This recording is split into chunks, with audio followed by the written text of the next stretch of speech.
Good evening, all students and all person hearing my channel। तो आज गणतंत्र दिवस के पूर्व संध्या पर 25 जनवरी के बारे में कुछ हम आपको बताना चाह रहे हैं। क्योंकि 25 जनवरी भारतीय इतिहास में बहुत ही महत्वपूर्ण का दिन भी माना जाता है, क्योंकि 25 जनवरी 2011 को राष्ट्रीय मतदाता दिवस के रूप में मनाया जाता है। उस समय हमारे देश की प्रथम महिला राष्ट्रपति श्रीमती प्रतिभा पाटिल के द्वारा यह घोषित किया गया। उसी दिन से 2011 से 25 जनवरी 2011 से राष्ट्रीय मतदाता दिवस मनाया जाता है। फिर 25 मई 1971 को हिमाचल प्रदेश को पूर्ण राज्य का दर्जा दिया गया है। और इस तरह से तमाम मानी जानी हस्तियों का जन्म भी हुआ है और तमाम ऐसी ऐतिहासिक घटनाएं हुई हैं। तो इस गणतंत्र दिवस के पूर्व संध्या पर उन सभी वीर माताओं को जिन्होंने ऐसे वीर सपूतों को जन्म दिया और अंग्रेजों से लोहा लेते हुए हमारे देश को आजादी दिलाई है, तो उन वीर माताओं को हम बार बार नमन करते हैं, क्योंकि उन्होंने ऐसे वीर सपूतों को जन्म दिया जो अपने खूनों का निछावर कर करके हमें आजादी दिलाई, जो 1857 से लेकर के संघर्ष करते हुए 1947 में आकर के हमें आजादी दिलाई। फिर 26 जनवरी 1945 को गणतंत्र के रूप में यह मनाया जाने लगा। तो इसीलिए पूर्व संध्या पर हम उन सब अमर शहीदों को कोट कोट नमन करते हैं, उनके चरणों में श्रद्धा सुमन अर्पित करते हैं। और आपसे हमारा निवेदन है कि यदि हमारे वीडियो पर आप नए हैं तो हमारे चैनल को सब्सक्राइब करिए और वीडियो को लाइक करिए और कमेंट के द्वारा सूचित करिए। तो इसी पर देखिए, थोड़ा सा एक लाइन का हम आपको गीत भी करें। हिंद के नौजवानों उठो शान से अपनी हस्ती मिटा दो वतन के लिए। हिंद के नौजवानों उठो शान से अपनी हस्ती मिटा दो वतन के लिए।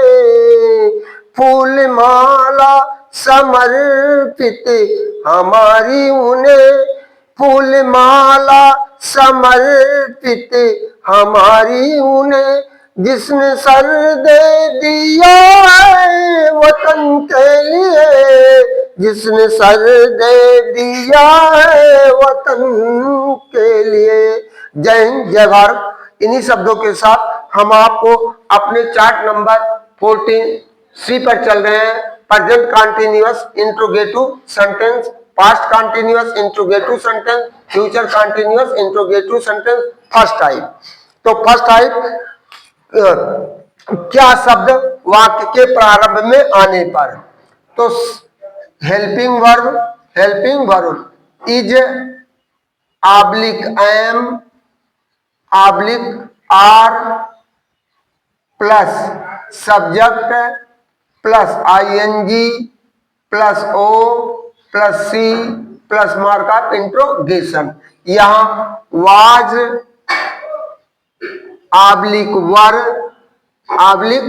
वर plus subject plus ING form plus O plus C plus mark of interrogation. यहां देखिए, सैल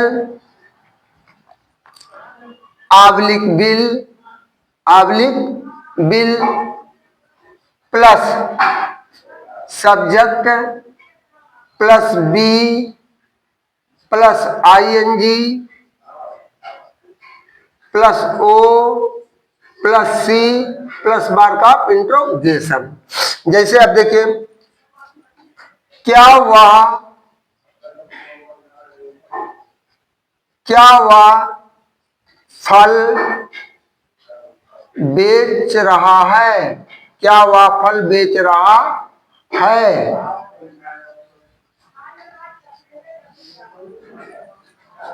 क्या वह फल तोड़ रहा था? क्या वह फल खा रहा होगा? फल खा रहा होगा। क्या वह फल खा रहा होगा? अब देखिए यहां आपको मिल रहा है। अब पहला का अनुवाद हम कर रहे हैं। Is he selling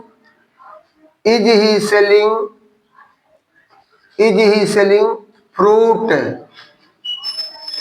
is he selling fruit? Mark of interrogation. और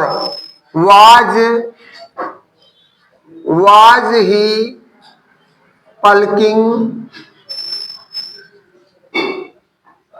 पल्किंग फ्रूट? अब will he be eating fruit?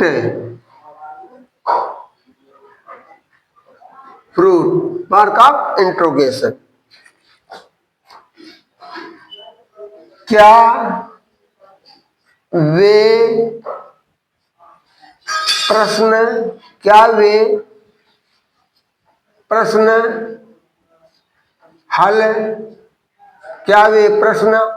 हल कर रहे हैं?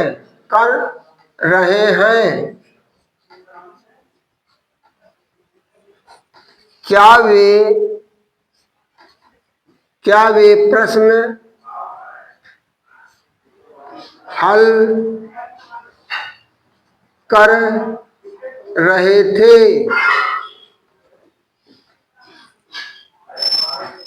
क्या वे प्रश्न हल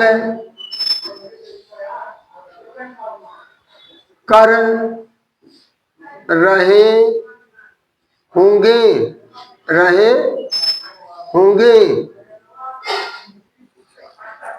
देखिए क्या वे are they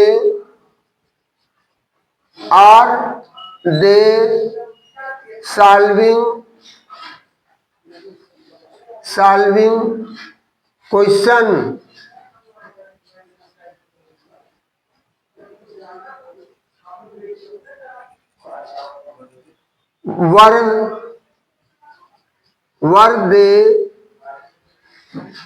were they solving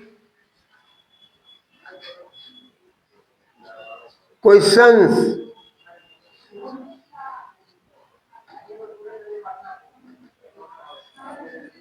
Will they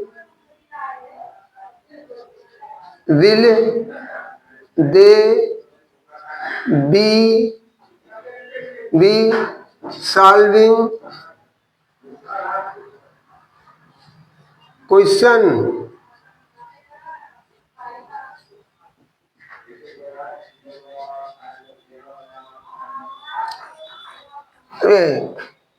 क्या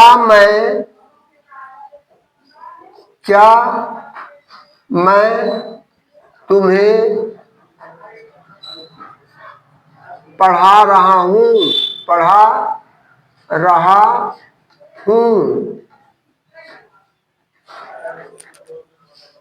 क्या मैं तुम्हें पढ़ा रहा था?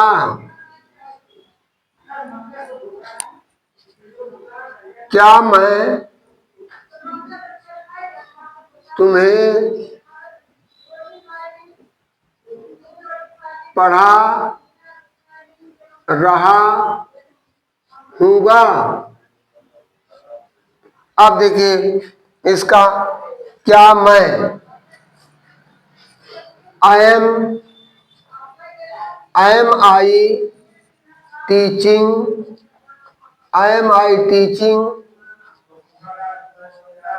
to you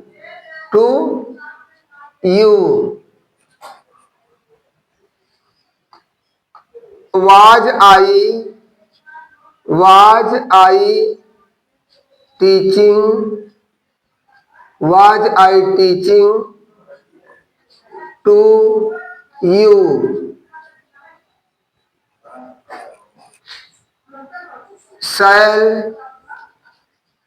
Shall I be teaching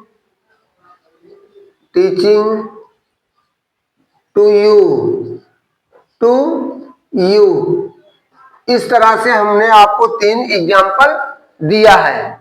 अब हम आपको सेकंड टाइप में प्रश्नवाचक शब्द वाक्य के बीच में आने पर उसको भी देने जा रहे हैं। अब सेकंड टाइम में हम दे रहे हैं प्रश्नवाचक शब्द वाक्य के बीच में आने पर।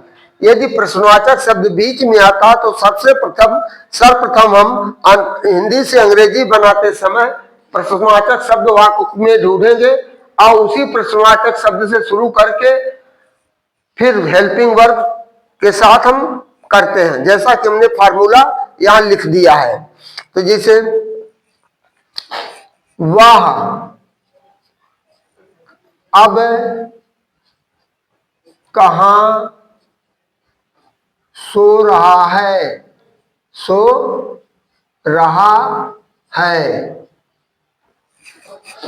वह कल कहां जा रहा था,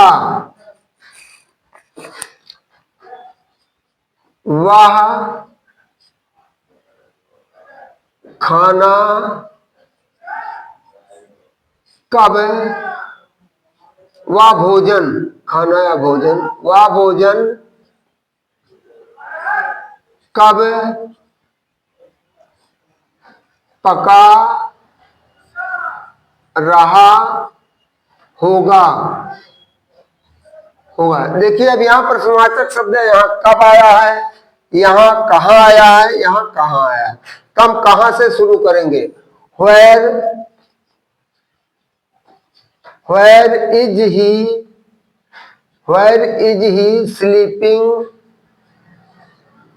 sleeping now? Where was he going yesterday?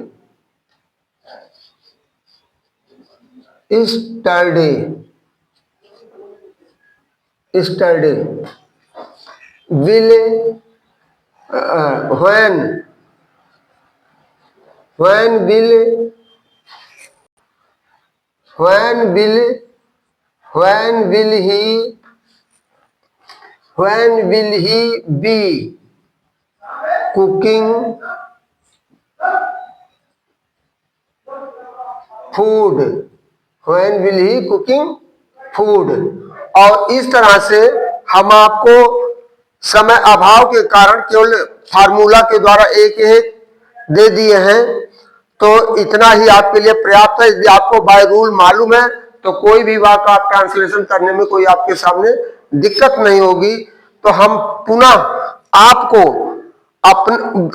सलाह देते हुए आपसे अनुरोध कर रहे हैं कि अपने समय को गंवाते हुए ना, अपने समय का विशेष ध्यान देते हुए, और चूंकि परीक्षाएं करीब है, इस दौरान आप स्टडी ज्यादा से ज्यादा समय लगा कर करिए, और चाहे गूगल के माध्यम से चाहे किताबों के माध्यम से। पुनः हम आपको गणतंत्र दिवस के पूर्व संध्या पर उन सभी वीर सपूतों को नमन करते हुए आप लोगों को धन्यवाद देते हैं।